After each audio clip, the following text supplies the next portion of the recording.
Shalom, shalom.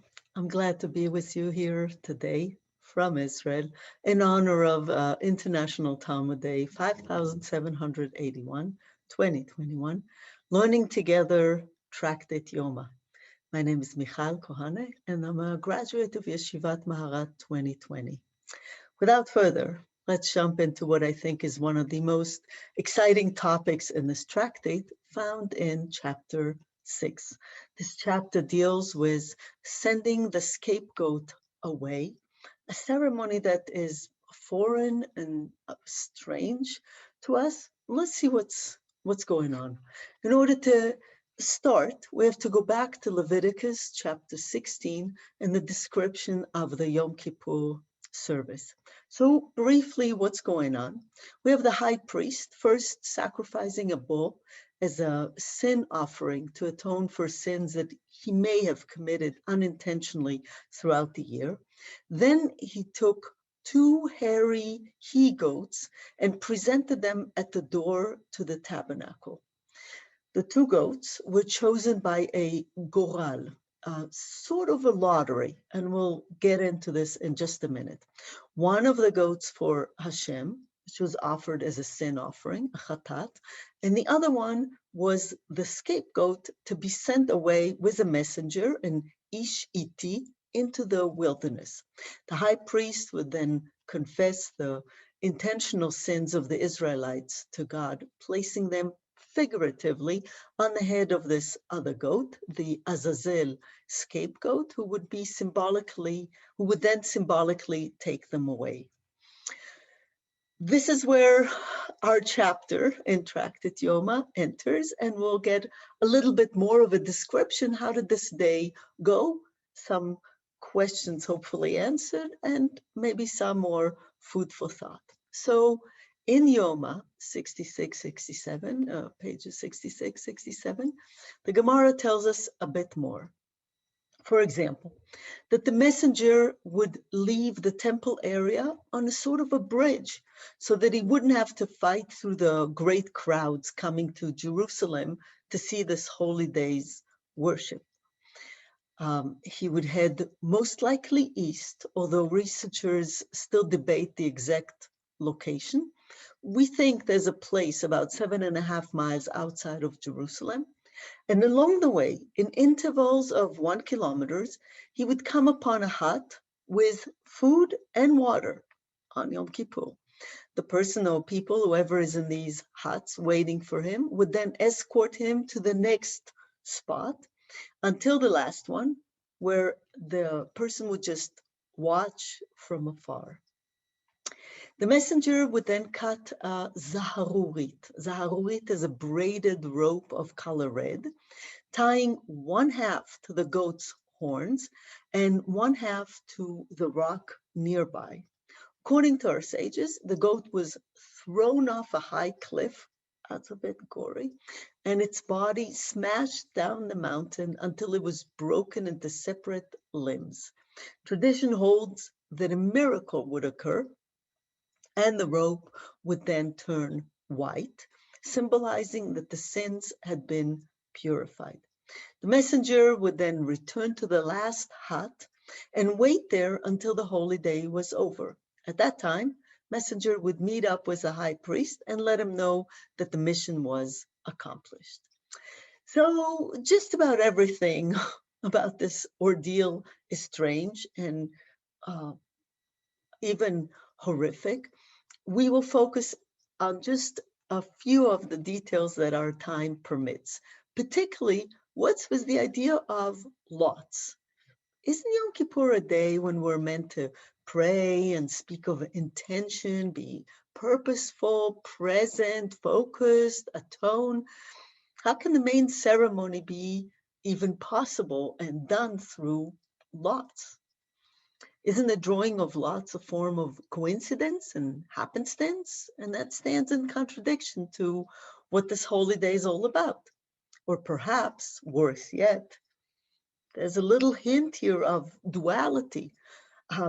If the text said one goat for the altar and one for Azazel, or one lot for the altar and one for Azazel, Maybe we can live with it. But by saying one to Hashem and one to Azazel, is the Torah implying that Azazel is like something outside of Hashem or an equal? And what about this thing of letting the high priest know after the Chag that the mission was successful? What if the messenger didn't come back, or if the mission wasn't accomplished? Then everything that happened throughout the temple and with the people would be just for nothing? Okay. So observance of the strangeness of this mitzvah and criticism of it is already addressed in our tractate, Daf, page 67b. It says, Et chukotai tishmoru, from Leviticus 18:4. Keep my chukot mitzvot that we don't always understand or translate as statutes. These are things, says the Gemara to us, that Satan, doubters, or the nations of the world challenge us for.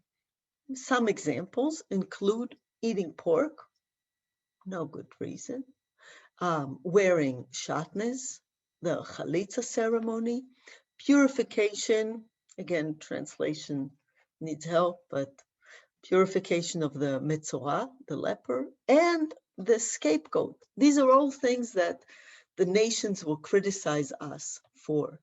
And lest we say, oh, they have no reason and they're just meaningless, the Torah says, I am Hashem, at the end of some of that list, saying this is the things that I decreed, and you can't doubt them. They have reality, holiness, a way for us to connect with Hashem.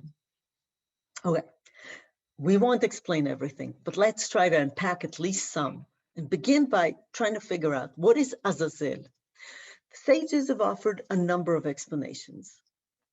Again, the Talmud in our pages implies a rough spot in the mountains because Az means powerful, Azazel, and maybe one particular mountain's name, trying to figure out where that is. Rashi elaborates on what the Torah called this place, Eretz Gzera, the land of Gezerah, literally maybe the land of decree, also a land that is cut, ligzor, to cut literally with scissors. So it may be a place of many cliffs, high, steep mountains. Rambam says that cut refers to be cut from the public, the sins that are no longer done. Ibn Ezra refuses to try and explain it at all, and he says that there's great secrets here not to be revealed. Or HaChaim thinks that this has to do with a place of lesser forces. He takes from the word Azazel the Zal sound, which is kind of like Zol, cheap.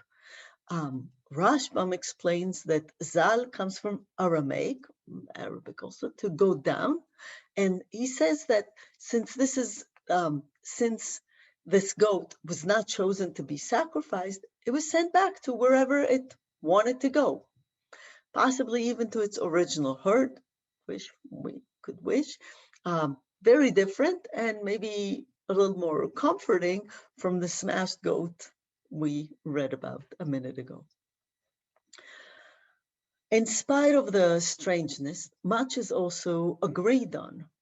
The goats must be alike in their color, size, and value. They should be bought together, making the ceremony completely invalidated by the absence of one of these characters. Most critical aspect, though, is that they have to be chosen by lot.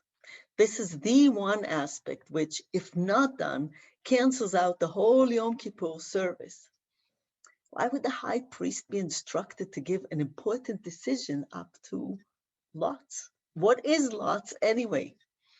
So in order to understand the word lots, we can look in another place in the Tanakh, in the Bible, where this appears, and that's maybe in an unexpected spot in the story in Megillat Esther, in the scroll of Esther. So in the first moment, we're like, Purim and Yom Kippur, how are these two related? But again, if we open this up, Purim and Kippurim In that sense, Yom Kippur, Kippurim, is like Purim, the kaf in the beginning of Kippur, like Purim. How is it like? We can think ourselves. It's an opportunity to dress up, change, take on a different personality and be someone else, perhaps. But not only the similarities in their names, also this very critical word. In Esther, chapter 3, verse 7, it says, in the first month of Nisan, in the 12th year of King Ahasuerus, Pur, which means the lot, was cast before Haman.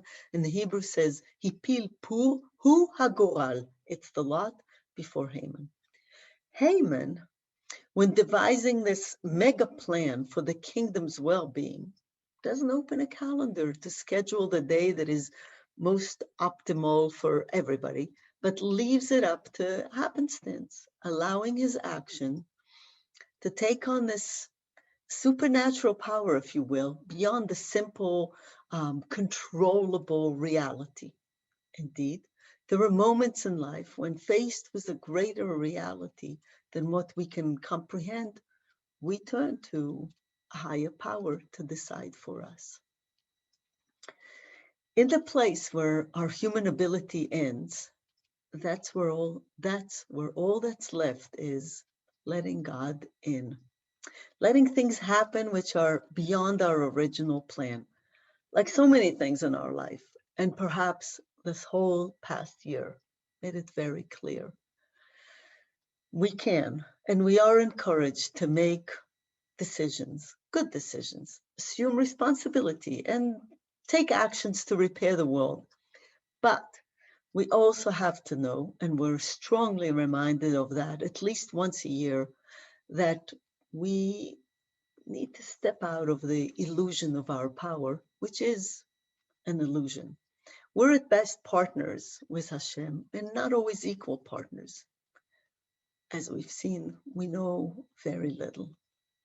The psalmist says in Psalm 46:11, let go and know that I am God. Harpu udeu ki anochi Elohim. This is the heart of Yom Kippur. This is possibly what we learn from this Sa'ir La'azazel, from the scapegoat in Tractate Yoma in chapter 6. At the end of the day, sometimes the most divine thing we can do is let go. Hope you enjoyed the rest of your learning, and lehitro.